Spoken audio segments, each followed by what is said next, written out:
2020년 8월 5일 수요 기도회를 시작하겠습니다. 찬송가 285장 1절만 부르겠습니다.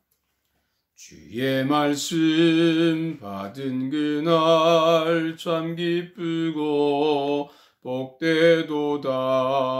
이 기쁜 맘 못 이겨서 온 세상에 전하노라. 기쁜 날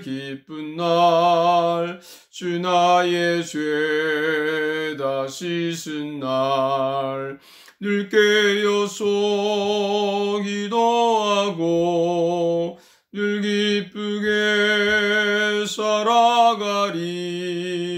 기쁜 날 주 나의 죄 다 씻은 날. 아멘. 오늘 말씀은 이사야 19장 16절에서 25절까지의 말씀입니다. 이사야 19장 16절에서 25절까지. 제목은 품어서 바꾸신다. 이런 제목입니다. 이사야 19장은 두 부분으로 되어 있습니다. 1절부터 15절까지는 애굽에 대한 심판이고 16절부터 25절까지는 애굽에 대한 회복입니다. 애굽은 유다와 원수의 관계이기도 하면서 동시에 의존하는 관계이기도 합니다. 유다는 어떤 나라가 북쪽에서 침략을 하면 항상 애굽에게 도움을 청했습니다. 그러나 하나님은 또 항상 유다에게 애굽을 의지하지 말고 하나님을 의지하라고 말씀하십니다. 그럼에도 불구하고 유다는 애굽을 의지하려고 합니다. 그럴 때 오늘 하나님께서는 애굽을 심판하시는 것입니다. 하나님은 유다가 그렇게 의지하는 애굽이 결국에는 아무것도 아니라는 것을 증명하고자 하는 것입니다. 우리도 마찬가지입니다. 뭔가 문제가 생겨서 힘들어지면 하나님을 의지해야 되는데 사람을 의지하고 세상의 어떤 것을 의지하고 심지어는 자신을 의지할 때가 있습니다.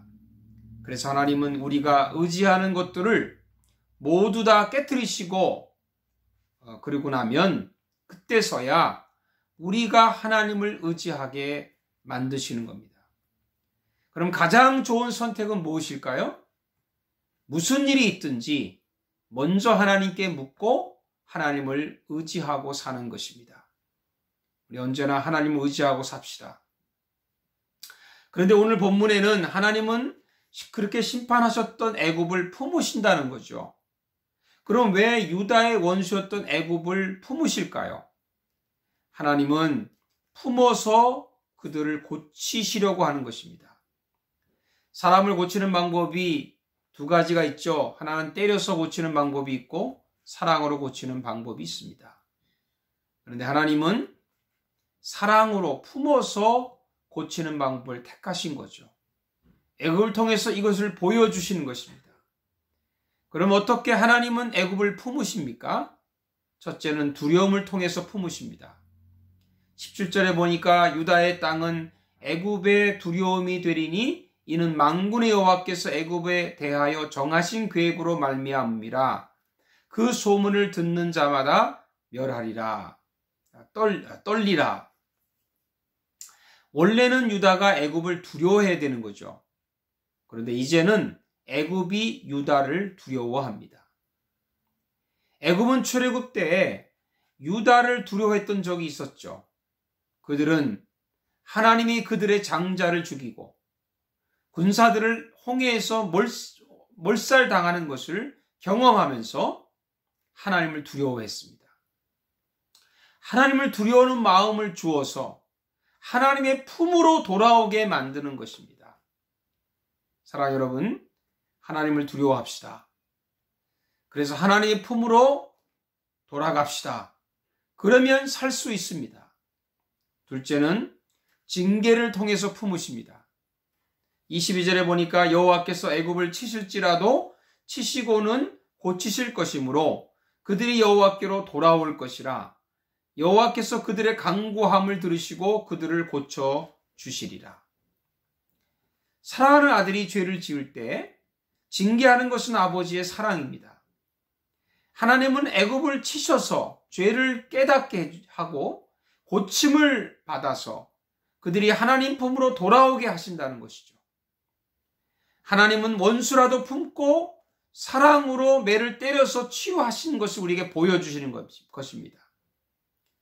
하나님이 나를 징계하실 때에 내가 고침을 받고 하나님의 사랑을 받는 하나님의 자녀인 것을 믿읍시다. 징계가 곧 사랑입니다. 세 번째는 예배를 통해서 품으십니다. 21절에 보니까 여호와께서 자기를 애굽에 알게 하시리니 그날에 애굽이 여호와를 알고 제물과 예물을 그에게 드리고 경배할 것이요 여호와께 서원하고 그대로 행하리라. 여러분, 여기서 하나님은 기적을 행하십니다. 애굽 땅에 하나님의 제단을 세우고 거기서 애굽인들이 거짓 신들을 버리고 하나님을 부르며 예물을 드리고 찬양과 경배하는 기적을 이루신다는 것입니다. 어떻게 이것이 가능할까요? 가능합니다. 우리 한국이 그 모델입니다. 우상을 섬겼던 한국 땅에 복음이 들어오고 지금과 같이 온 나라에서 예배하리라고 누가 상상을 하겠습니까? 하나님이 하신 일입니다. 하나님은 모든 민족을 사랑하십니다. 하나님은 모든 민족을 동등하게 품으십니다. 하나님은 원수를 품으십니다. 하나님이 예배 안에 모두를 품고 경배를 받으십니다. 사랑하는 여러분들이요, 우리가 원수를 품어야 될 이유가 여기에 있습니다. 하나님이 품으시기 때문에. 그리고 또한 예배할 때마다 우리가 하나님의 사랑을 체험합시다. 예배할 때마다 하나님이 우리를 품으신 것을 체험합시다. 그리고 예배할 때마다 우리가 꺼리고 우리와 원수를 맺었던 사람들을 하나님도 품으신다는 것을 우리가 깨닫고 우리가 그들을 품을 수 있기를 축복합니다. 기도하겠습니다. 사랑하시는 하나님, 감사합니다. 우리가 그동안은 정말 하나님을 사랑한다고 하고 하나님을 믿는다고 하면서 우리가 하나님처럼 애굽을 품지 못했습니다. 원수를 품지 못했습니다. 우리와 꺼리는 사람들을 품지 못했습니다. 우리가 미워하는 사람들을 품지 못했습니다. 주님, 하나님이 품어서 그들을 치유하고 사랑했던 것처럼 우리도 그들을 품고 치유하고 사랑할 수 있는 마음을 주옵소서. 예수님의 이름으로 기도하옵나이다. 아멘. 줄인 가르친 기도로 마치겠습니다. 하늘에 계신 우리 아버지여, 이름이 거룩히 여김을 받으시오며 나라에 임하옵시며 뜻이 하늘에서 이루어진 것 같이 땅에서도 이루어지이다. 오늘날 우리에게 일용할 양식을 주옵시고 우리가 우리에게 죄 지은 자를 사하여 준 것 같이 우리 죄를 사하여 주옵시고 우리를 시험에 들지 말게 하옵시며 다만 악에서 구하옵소서. 나라와 권세와 영광의 아버지께 영원히 있사옵나이다. 아멘. 여러분, 감사합니다.